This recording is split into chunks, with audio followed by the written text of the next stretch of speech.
12वीं में aldehyde, ketone और कार्बोक्सिलिक अम्ल वाले चैप्टर में आगे देखेंगे ऑक्सीडेशन रिएक्शन या फिर ऑक्सीकरण अभिक्रियाएं। तो हम लोगों ने जो अभिक्रिया देख रहे हैं हम लोग एल्डिहाइड और कीटोन का, उसमें ये चौथा रिएक्शन है जिसमें आज हम लोग को देखना है ऑक्सीकरण अभिक्रियाएं या फिर ऑक्सीडेशन रिएक्शन। तो जो ऑक्सीकरण अभिक्रिया है वो दो प्रकार से होगा। पहला तो होगा एल्डिहाइड का ऑक्सीकरण और दूसरा होगा कीटोन का ऑक्सीकरण। तो जो एल्डिहाइड का ऑक्सीकरण है उसको पहले हम लोग देखेंगे। तो जो एल्डिहाइड रहता है, ऑक्सीडेशन रिएक्शन जब होगा एल्डिहाइड में, तो एल्डिहाइड का सूत्र होता है RCHO, जिसमें कार्बोनिल ग्रुप पाया जाता है। जब इसका ऑक्सीकरण करेंगे तो नवजात ऑक्सीजन की उपस्थिति में इसका ऑक्सीकरण होगा। तो ऑक्सीकरण होने पे ये जो ऑक्सीजन अणु इसमें भाग लेगा, वह ऑक्सीजन इस हाइड्रोजन के साथ जुड़ करके यहाँ पर H है उसकी जगह में OH का निर्माण करता है। तो जो एल्डिहाइड है उसका जब ऑक्सीकरण किया जाता है तो उससे अम्ल का निर्माण होगा। तो ये RCOOH, इसको हम लोग RCOOH के रूप में भी लिख सकते हैं। तो एल्डिहाइड का ऑक्सीकरण करते हैं तो अम्ल प्राप्त होगा जो कार्बोक्सिलिक अम्ल कहलाता है। तो यह होगा एल्डिहाइड का ऑक्सीकरण। अब देखेंगे कि जो एल्डिहाइड है उसमें CH बंध पाया जाता है। कहाँ पे? यहाँ पे जो CH बंध है वह COH बंध के रूप में ऑक्सीकृत होकर के अम्ल का निर्माण करेगा। तो यहाँ पे देखा जाता है कि प्रबल ऑक्सीकारक नहीं बल्कि दुर्बल ऑक्सीकारक, इन सब से भी एल्डिहाइड का जब ऑक्सीकरण किया जाता है तो ऑक्सीकरण की क्रिया हो जाती है। तो ऑक्सीकरण के लिए ऑक्सीकारक की जरूरत होती है। तो जहाँ पे प्रबल ऑक्सीकारक, कहीं कहीं पे प्रबल ऑक्सीकारक के द्वारा ही ऑक्सीकरण होता है और कहीं कहीं पे दुर्बल ऑक्सीकारक के द्वारा भी ऑक्सीकरण की क्रिया हो जाती है। तो यहाँ पे जो एल्डिहाइड है उसमें हम लोग देखते हैं कि केवल दुर्बल ऑक्सीकारक की उपस्थिति में ही यहाँ पे ऑक्सीकरण की क्रिया आसानी से हो जाती है। तो जो दुर्बल ऑक्सीकारक हैं, ऑक्सीकारक के रूप में जिन पदार्थों का उपयोग किया जाता है या विलयन का उपयोग किया जाता है उनके बारे में यहाँ पे बताया गया है। तो पहला हम लोग देखते हैं तो टालेन अभिकर्मक। टालेन अभिकर्मक प्रैक्टिकल में इसको किया जाता है। तो जो टालेन अभिकर्मक है वह क्या होता है, सिल्वर नाइट्रेट जो रहता है ना AgNO3 सिल्वर नाइट्रेट, उसी का अमोनिया के साथ बना हुआ जो विलयन है वह कहलाता है टालेन अभिकर्मक। तो जो टालेन अभिकर्मक के साथ क्या करते हैं, इसको एल्डिहाइड को रिएक्शन कराते हैं। तो उसमें सिल्वर नाइट्रेट विलयन में सोडियम हाइड्रोक्साइड विलयन मिलाने पे सिल्वर ऑक्साइड का अवक्षेप प्राप्त होता है और उसको अमोनियम हाइड्रोक्साइड में घोल लिया जाता है। जब अमोनियम हाइड्रोक्साइड में उसको घोलते हैं तो वहाँ से हमको क्या मिलेगा, सिल्वर और अमोनिया का संयुक्त रूप माने कि यौगिक प्राप्त होता है। तो जो सिल्वर नाइट्रेट और अमोनियम हाइड्रोक्साइड का जब विलयन बनाए थे, सिल्वर नाइट्रेट से क्या बना था, सिल्वर ऑक्साइड बना। सिल्वर ऑक्साइड को अमोनियम हाइड्रोक्साइड में मिलाए तो AgNH3 ट्वाइस करके एक यौगिक प्राप्त हुआ। इसी यौगिक को क्या करेंगे हम लोग, एल्डिहाइड के साथ रिएक्शन कराएंगे। तो इस यौगिक का निर्माण जब हुआ था तब अमोनियम हाइड्रोक्साइड हम लोग लिए थे। तो वह जो अमोनियम हाइड्रोक्साइड है उसमें क्या होगा, OH माइनस आयन उपस्थित रहेगा उस विलयन में। उसके साथ एल्डिहाइड को रिएक्शन कराते हैं तो जो एल्डिहाइड का CHO ग्रुप है ये ऑक्सीकृत हो जाएगा, किसमें, COO माइनस ग्रुप में ऑक्सीकृत होगा। उसके साथ ही साथ इसमें जो सिल्वर था यह सिल्वर अवक्षेप के रूप में Ag सिल्वर के अवक्षेप के रूप में नीचे जम जाएगा, इसलिए इसको नीचे एरो के द्वारा दर्शाए हैं। और इसमें का जो हाइड्रोक्साइड आयन है ये वाटर मॉलिक्यूल का निर्माण करेगा और इसमें का जो अमोनिया है यह अमोनिया गैस के रूप में बाहर निकल कर के ऊपर उड़ जाएगी। तो यह होता है टालेन अभिकर्मक के साथ रिएक्शन, जिसके द्वारा एल्डिहाइड को ऑक्सीकृत करके कार्बोक्सिलिक आयन का निर्माण किया जाता है। अगला देखते हैं हम लोग फेलिंग विलयन। तो फेलिंग विलयन में कॉपर सल्फेट तथा रोसेल लवण माने कि सोडियम, पोटेशियम और टार्टरेट का क्षारीय विलयन होता है। और जो कॉपर सल्फेट का विलयन है एक हो गया, और दूसरा रहता है इसमें रोसेल लवण, जिसको सोडियम पोटेशियम टार्टरेट भी कहा जाता है। इन दोनों की जब बराबर मात्रा को मिलाते हैं तो जो विलयन बनता है वही कहलाता है फेलिंग विलयन। और क्षारीय माध्यम के कारण इसमें पहले क्या हो जाता है, जो कॉपर सल्फेट लिए रहते हैं वह कॉपर हाइड्रोक्साइड के रूप में जमा हो जाता है। उसके बाद इसमें जटिल यौगिक बन करके गहरे नीले रंग के रूप में विलयन में घुल जाएगा। तो यहाँ पे एल्डिहाइड को जब फेलिंग विलयन के साथ क्या करेंगे, गर्म करते हैं, तो वहाँ पे लाल भूरा रंग का अवक्षेप प्राप्त होता है। तो फेलिंग विलयन के साथ जब एल्डिहाइड का परीक्षण करते हैं तो वहाँ पे लाल भूरा रंग का अवक्षेप देखने को मिलेगा। और साथ ही साथ उसमें क्या बनेगा, कार्बोक्जिलेट एन आयन में ऑक्सीकृत हो जाएगा। वहाँ पर भी फेलिंग विलयन के साथ भी जैसे यहाँ पे कार्बोक्जिलेट एन आयन माने कि ऋण आयन का निर्माण हुआ है, उसी प्रकार से फेलिंग विलयन में भी कार्बोक्जिलेट एन आयन का निर्माण होगा। अब एरोमेटिक जो एल्डिहाइड हैं माने कि जिनमें बेंजीन रिंग पाया जाएगा, वे फेलिंग विलयन के साथ ये परीक्षण नहीं देते हैं। केवल जो एलिफेटिक एल्डिहाइड है वही फेलिंग विलयन के साथ परीक्षण देंगे। आगे देखते हैं बेनेडिक्ट विलयन। तो जो बेनेडिक्ट विलयन है उसमें कॉपर सल्फेट और सोडियम नाइट्रेट, एक विलयन क्या रहेगा कॉपर सल्फेट का और दूसरा रहता है सोडियम नाइट्रेट का। इन दोनों विलयन को जब आपस में मिलाया जाता है और तो ये एक प्रकार का मिक्सचर बनेगा दोनों विलयन का, और दोनों विलयन का क्षारीय विलयन प्राप्त होगा। और यहाँ से जटिल प्रकार के साल्ट का फॉर्मेशन होता है जो विलय अवस्था में पाया जाता है। जब क्या करेंगे, एल्डिहाइड के साथ इसको डालेंगे, किसको, बेनेडिक्ट विलयन को, तो वहाँ पे वह ऑक्सीकारक की तरह काम करेगा और एल्डिहाइड जो भी रहेगा उसको अपचयित कर देता है, जिससे मर्क्यूरस ऑक्साइड का लाल भूरा अवक्षेप प्राप्त होगा। तो जो बेनेडिक्ट विलयन है उसमें एल्डिहाइड को डालेंगे तो बेनेडिक्ट विलयन में पाया जाएगा कॉपर 2+ आयन और साथ ही साथ उसमें रहता है हाइड्रोक्सी आयन।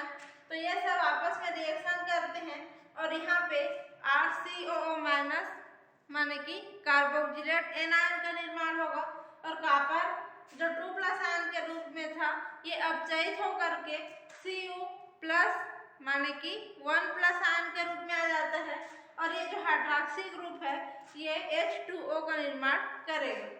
अब देखते हैं यहाँ का जो कॉपर प्लस आयन है और H2O है उसमें का हाइड्रोक्सी ग्रुप आपस में रिएक्शन कर लेते हैं और कॉपर ऑक्साइड का क्यूप्रस ऑक्साइड का निर्माण यहाँ से करेंगे। तो ये क्यूप्रस ऑक्साइड अपचयित रूप में रहेगा क्योंकि इसमें Cu+ आयन से ये बना है और यहाँ से वाटर मॉलिक्यूल 2 ठो बाहर निकलता है। तो ये जो क्यूप्रस ऑक्साइड बनता है यह लाल ब्राउन रेड ब्राउन कलर का प्रेसिपिटेट या अवक्षेप के रूप में पाया जाता है।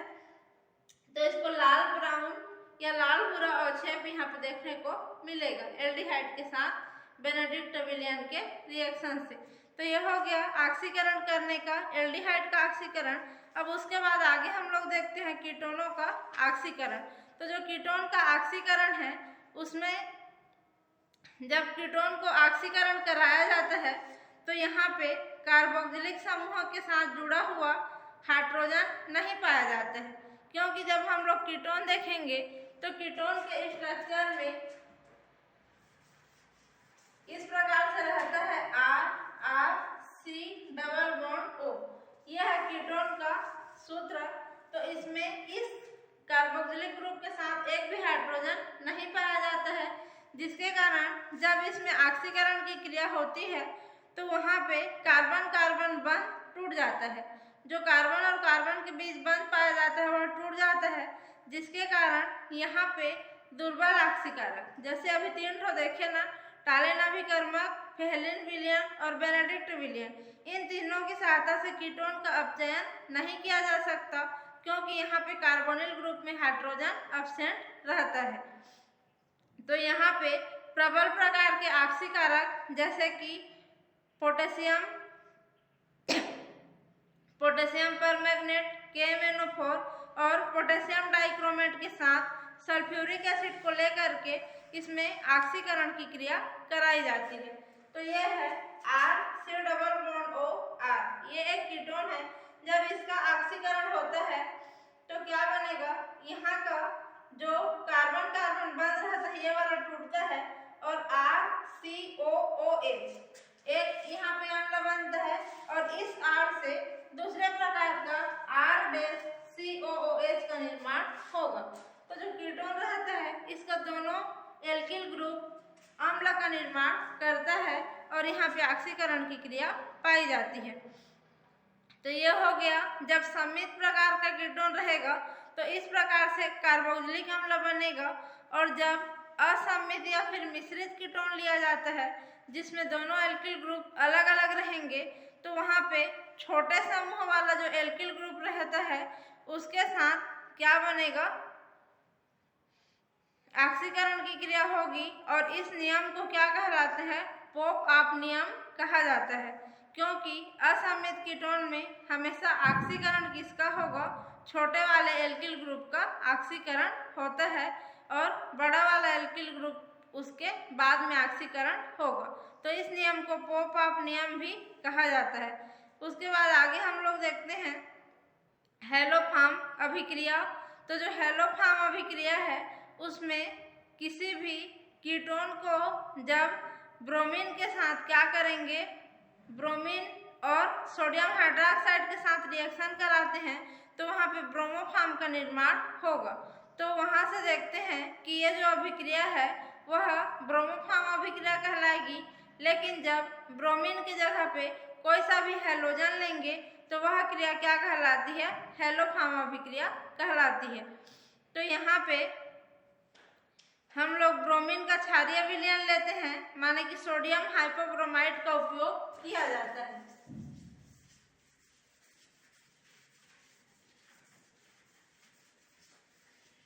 ये है RC≡OCH3, ये एक प्रकार का कीटोन है। इसके साथ जब ब्रोमीन को रिएक्शन कराया जाता है 3 अणु Br2 plus NaOH sodium hydroxide को, तो इसमें हम लोग देखते हैं कि यहाँ से ब्रोमोफॉर्म का निर्माण होगा। CH-Br3 ये कहलाता है ब्रोमोफॉर्म। यहाँ पे ब्रोमीन लिए हैं तो यहाँ पे ब्रोमोफॉर्म बनता है। अगर इसको नहीं लेते हैं तो CH3 का निर्माण होगा। जब यहाँ पे ब्रोमीन की जगह में हम लोग 3 अणु X2 का लेते हैं, तो जब हैलोजन लेंगे तो ये अभिक्रिया हेलोफॉर्म अभिक्रिया कहलाएगी, और जब ब्रोमीन लेते हैं तो ये अभिक्रिया ब्रोमोफॉर्म अभिक्रिया कहलाएगी, और जब आयोडीन लेंगे तो यही अभिक्रिया आयोडोफॉर्म अभिक्रिया कहलाती है।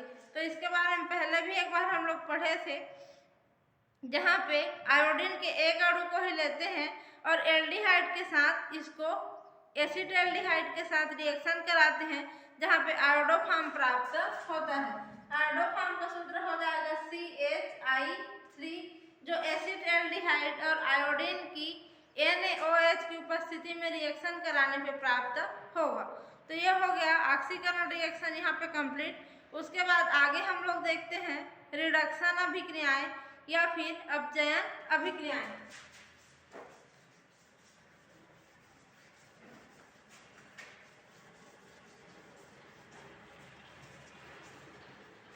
अभी देख रहे थे ऑक्सीकरण अभिक्रिया, अभी हम लोग देखेंगे रिडक्शन रिएक्शन या फिर अपचयन अभिक्रियाएं। तो जो रिडक्शन रिएक्शन है उसमें देखते हैं कि सबसे पहले एल्डिहाइड का रिडक्शन, उसके बाद देखेंगे कीटोन का रिडक्शन। तो जो एल्डिहाइड है उसमें जब अपचयन की क्रिया होती है तो यह जो अपचयन है बहुत सारे अपचायकों का उपयोग उसमें कर सकते हैं। तो जो भी अपचयन की क्रिया में अपचायक का काम करेंगे वहाँ से हाइड्रोजन आयन या फिर हाइड्रोजन प्राप्त होगा और वह हाइड्रोजन एल्डिहाइड या कीटोन पे जाके जुड़ेगा और उसको अपचयित करने का काम करेगा। तो यहाँ पे एल्डिहाइड तथा कीटोन का जो अपचयन होता है, तो एल्डिहाइड का जब अपचयन होगा तो प्राथमिक एल्कोहल प्राप्त होता है और जब कीटोन का अपचयन होगा तो द्वितीयक एल्कोहल प्राप्त होगा। एल्कोहल के ऑक्सीकरण में हम लोग देखे थे कि प्राथमिक एल्कोहल के ऑक्सीकरण से एल्डिहाइड बनता था और द्वितीयक एल्कोहल के ऑक्सीकरण से कीटोन बनता था। तो यहाँ पे जस्ट उसका अपोजिट रिएक्शन होगा, माने कि एल्डिहाइड और कीटोन पढ़ रहे हैं तो ऑक्सीकरण से एल्डिहाइड बना था प्राथमिक एल्कोहल से, तो अब क्या करेंगे, एल्डिहाइड का रिडक्शन कर देंगे, ऑक्सीकरण के उल्टा रिडक्शन करेंगे तो प्राथमिक एल्कोहल बनेगा। और जब कीटोन कहाँ से बना था, द्वितीयक एल्कोहल के ऑक्सीकरण से, तो कीटोनों का रिडक्शन कर देंगे तो वहाँ से द्वितीयक एल्कोहल प्राप्त होगा। तो ये जो अपचयन की क्रिया है उसमें बहुत सारे अपचायक का उपयोग किया जाता है। तो पहला अपचायक है हाइड्रोजन उत्प्रेरकों जैसे कि निकिल, प्लेटिनम और पैलेडियम, इन सब की उपस्थिति में अपचयन की क्रिया हो सकती है। या फिर जो नवजात ऑक्सीजन दे सकते हैं, नवजात हाइड्रोजन, जैसे ये नवजात ऑक्सीजन होता था ना, इसी प्रकार से जो एच के रूप में नवजात हाइड्रोजन देंगे उनकी उपस्थिति में क्रिया कराते हैं तो वहाँ से नवजात हाइड्रोजन ले करके एल्डिहाइड और कीटोन का अपचयन हो जाता है। तीसरा देखेंगे, कई प्रकार के हाइड्राइड जैसे lithium aluminium hydride, sodium borohydride या लिथियम बोरोहाइड्राइड, इन सब की उपस्थिति में अपचयन की क्रिया कराने पे अपचयन का काम वहाँ पे होता है। तो देखते हैं कोई सा भी, ये है C डबल बॉन्ड O, ये कार्बोनिल ग्रुप है। जब यहाँ पे R रहेगा और यहाँ पे H रहेगा तो ये कहलाएगा एल्डिहाइड, और दोनों में जब R रहेगा तो ये कहलाएगा कीटोन। तो अभी R को हटाते हैं, केवल कार्बोनिल ग्रुप को देखते हैं। यहाँ पे ऑक्सीकरण की क्रिया कराते हैं हाइड्रोजन और यहाँ पे क्या रहेगा, निकिल, प्लेटिनम और पैलेडियम, इन सब की उपस्थिति में रिएक्शन होगा। और नीचे क्या रहता है, लिथियम एल्यूमिनियम हाइड्राइड या फिर जिंक प्लस NaOH का विलयन, तो इन सब की उपस्थिति में यहाँ पे रिएक्शन कराया जाता है। तो इसमें देखने को मिलेगा कि जो कार्बोनिल ग्रुप का C डबल बॉन्ड O है, ये जो दो हाइड्रोजन है, यहाँ पे एक ठो आके जुड़ेगा और यहाँ पे एक ठो आकर के जुड़ेगा, तो दोनों में एक एक हाइड्रोजन जुड़ रहा है।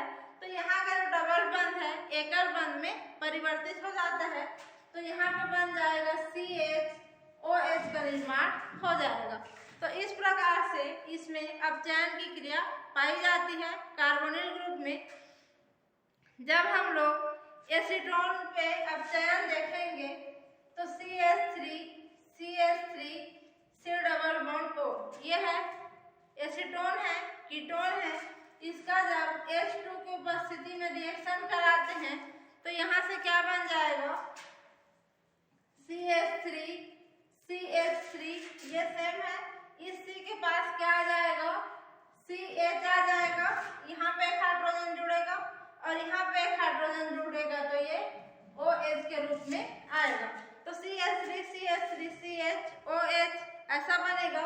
अगर इस CH3 को यहाँ पे ना जोड़ के इधर जोड़ देंगे जैसा कि बुक में दिया हुआ है, तो इस प्रकार से यहाँ पे अल्कोहल का निर्माण होगा। तो देख रहे हैं कि एसीटोन है, तो एसीटोन के अपचयन से यहाँ पे द्वितीयक अल्कोहल बना है। OH से जुड़ा हुआ कार्बन दो अन्य कार्बन से जुड़ा है, तो ये 2 डिग्री वाला एल्कोहल है। तो इस प्रकार से कीटोन के अपचयन से 2 डिग्री एल्कोहल प्राप्त होगा। अगर हम लोग यहाँ पे क्या करेंगे, C6H5 और CH, यह जो कार्बोनिल ग्रुप है उसमें एक फेनिल ग्रुप है और एक क्या है, हाइड्रोजन है। ये एक प्रकार का बेंजल्डिहाइड है, बेंजल्डिहाइड कहलाता है। इसका जब अपचयन करते हैं उपस्थिति में लिथियम एल्यूमिनियम हाइड्राइड, इसकी उपस्थिति में जब आप चयन करेंगे तो यहाँ से क्या बनेगा C6H5, यहाँ से हमको प्राप्त होगा देखो C6H5CH, और इसमें का एक हाइड्रोजन यहाँ पे जुड़ेगा तो जो CH था ये हो जाएगा CH2, और यहाँ पे एक हाइड्रोजन जुड़ेगा तो O क्या हो जाएगा OH में चेंज हो जाएगा, और ये डबल बंध सिंगल बंध में चेंज हो जाएगा। तो इस प्रकार से बेंजल्डिहाइड के अपचयन से यहाँ पे C6H5CH2OH का निर्माण होता है जो बेंजील अल्कोहल कहलाएगा। तो ये क्या है एल्डिहाइड है। तो एल्डिहाइड का जब अपचयन हो रहा है तो यहाँ पे 1 डिग्री अल्कोहल का निर्माण हो रहा है, क्योंकि इसमें OH से जुड़ा हुआ जो कार्बन है ये कार्बन इसमें के केवल एक कार्बन से जुड़ा है, तो ये 1 डिग्री अल्कोहल कहलाएगा। आगे हम लोग देखते हैं कि हाइड्रोकार्बन में अपचयन, तो अगर एल्डिहाइड या कीटोन लेंगे कार्बोनिल समूह तो उसका जब अपचयन होता है तो कभी कभी एल्कोहल ना बन करके क्या प्रोडक्ट मिलेगा हाइड्रोकार्बन प्रोडक्ट के रूप में मिलता है। तो वहाँ पे देखेंगे कि वहाँ पे जो उत्प्रेरक लेते थे हम लोग लिथियम एल्यूमिनियम हाइड्राइड या फिर निकिल पैलेडियम प्लेटिनम, इन सब की जगह में दूसरे उत्प्रेरक का उपयोग करेंगे तब वहाँ पे क्या मिलता है हाइड्रोकार्बन का निर्माण होगा। तो कोई सा भी जो कार्बोनिल ग्रुप है C+O इस रूप में रहेगा, जब उसमें जिंक और मरकरी की उपस्थिति में HCl का उपयोग किया जाता है तो यहाँ पे हाइड्रोकार्बन का निर्माण होता है। माने कि इस कार्बन में देखते हैं तो ये है C ये वाला और 2 बंध बना हुआ है, तो जब इस कार्बन से जब हम लोग हाइड्रोकार्बन बनाएंगे तो एक कार्बन है तो एक कार्बन वाले से मेथेन बनता है हाइड्रोकार्बन में, तो इसको और 2 हाइड्रोजन की जरूरत है क्योंकि कार्बन की संयोजकता होता है 4। तो यहाँ पे ये कार्बन यहाँ से 2 हाइड्रोजन को लेकर के मेथेन का निर्माण करेगा अगर यहाँ पे हाइड्रोजन होगा तो, या फिर हाइड्रोजन नहीं होगा तो यहाँ पे R ग्रुप भी हो सकता है। तो यहाँ पे हाइड्रोकार्बन बन जाएगा और साथ ही साथ जल का एक अणु इस ऑक्सीजन के द्वारा वाटर मॉलिक्यूल का एक अणु बाहर निकलेगा। यह जो अपचयन है इसको क्लीमेंसन अपचयन भी कहा जाता है, जो कार्बोनिल ग्रुप के जिंक और मरकरी की उपस्थिति में अपचयन से प्राप्त होगा। आगे देखते हैं कि अगर हम लोग जो कार्बोनिल ग्रुप का इसी कार्बोनिल ग्रुप का क्या करेंगे एक बार और अपचयन करा देते हैं इसकी उपस्थिति में अन्य उत्प्रेरक की उपस्थिति में, जैसे कि हाइड्रोजन। हाइड्रोजन का मतलब है NH2 ये है एक हाइड्रोजन। इसकी उपस्थिति में जब इसको रिएक्शन कराते हैं कोई सा भी कार्बोनिल ग्रुप को तो यहाँ पे सबसे पहले तो हमको मिलेगा C ये, और ये डबल बॉन्ड O है इसके हाइड्रोजन के साथ -H2O बन के बाहर निकल जाता है और ये सीधा सीधा इसमें जुड़ जाएगा। तो यहाँ पे आएगा डबल बॉन्ड NH2, ये सब यहाँ से लेकर के इस कार्बन के साथ जुड़ जाते हैं। उसके बाद ये जो बना हुआ है इसको फिर से रिएक्शन कराते हैं KOH और एथिलीन ग्लाइकॉल के साथ। एथिलीन ग्लाइकॉल के साथ इसको रिएक्शन कराएंगे और रिएक्शन करने के साथ इसको गर्म भी करते हैं। जब गर्म करेंगे तो यहाँ से ये जो 2 नाइट्रोजन है ये दोनों N2 गैस के रूप में बाहर निकल जाएंगे, उड़ जाएंगे, प्लस ये जो बचा हुआ है ना C डबल बॉन्ड और H2, यहाँ से हमको C डबल बॉन्ड H2 मिल जाएगा। तो ये यहाँ पे डबल बॉन्ड लगाने की जरूरत नहीं है, H2 केवल लिख सकते हैं। तो इस प्रकार से ये एक हाइड्रोकार्बन है और नाइट्रोजन गैस प्राप्त होता है में रिएक्शन कराते हैं। तो ये जो अभिक्रिया है यह उल्फ-किर्शनर अपचयन अभिक्रिया कहलाती है। तो उल्फ-किर्शनर अपचयन अभिक्रिया बोलेंगे तो यही अभिक्रिया आएगा। अगला है HI से अपचयन। तो जो HI से अपचयन है उसको बोला जाता है HI को हाइड्रोजन आयोडाइड। तो इसकी उपस्थिति में जब अपचयन की अभिक्रिया कराते हैं तो वहाँ पे फास्फोरस का भी उपस्थिति होना जरूरी है। तो जो लाल फास्फोरस रहता है, रेड फास्फोरस, उसकी उपस्थिति में ये अभिक्रिया होगी। और इसमें देखते हैं कि कोई सा भी एल्डिहाइड के साथ जब लाल फास्फोरस की उपस्थिति में क्रिया कराते हैं तो 420 केल्विन टेम्परेचर पे यह अभिक्रिया होती है और इसमें भी हाइड्रोकार्बन का निर्माण होगा। जैसे कि CH3CHO, यह एल्डिहाइड, इसको 4 अणु HI के साथ रिएक्शन कराएंगे 420 केल्विन टेम्परेचर पे। तो यहाँ पे जो रेड फास्फोरस है इसकी भी उपस्थिति जरूरी है। यहाँ पे जब इसको रिएक्शन कराते हैं तो प्रोडक्ट के रूप में हमको मिलता है CH3CH3। इसमें 2 कार्बन था, 1 और 2, तो 2 कार्बन वाला हाइड्रोकार्बन मिला। इसका नाम हो जाएगा एथेन, क्योंकि 2 कार्बन है। और इसके साथ ही साथ यहाँ से बनता है आयोडीन गैस और जल का अणु H2O+। आयोडीन गैस यहाँ से 2 अणु बाहर निकल जाएगा। तो इस प्रकार से इसमें लाल फास्फोरस और HI की उपस्थिति में अभिक्रिया होती है। अगर एरोमेटिक रिंग वाला कोई सा भी कार्बोनिल यौगिक लेंगे तो एरोमेटिक हाइड्रोकार्बन का निर्माण होगा, और एलिफेटिक वाला लेंगे तो एलिफेटिक हाइड्रोकार्बन का निर्माण होगा। तो जो भी एल्डिहाइड लेंगे उसमें जितना कार्बन रहेगा उतने ही कार्बन वाले वहाँ पे हाइड्रोकार्बन का निर्माण होता है। अगर हम लोग यहाँ पे क्या ले लेते हैं, इसकी जगह में एसीटोन ले लेंगे, ये है C+CH3CH3। तो यहाँ पे क्या होगा, 1 2 3 ठो कार्बन है।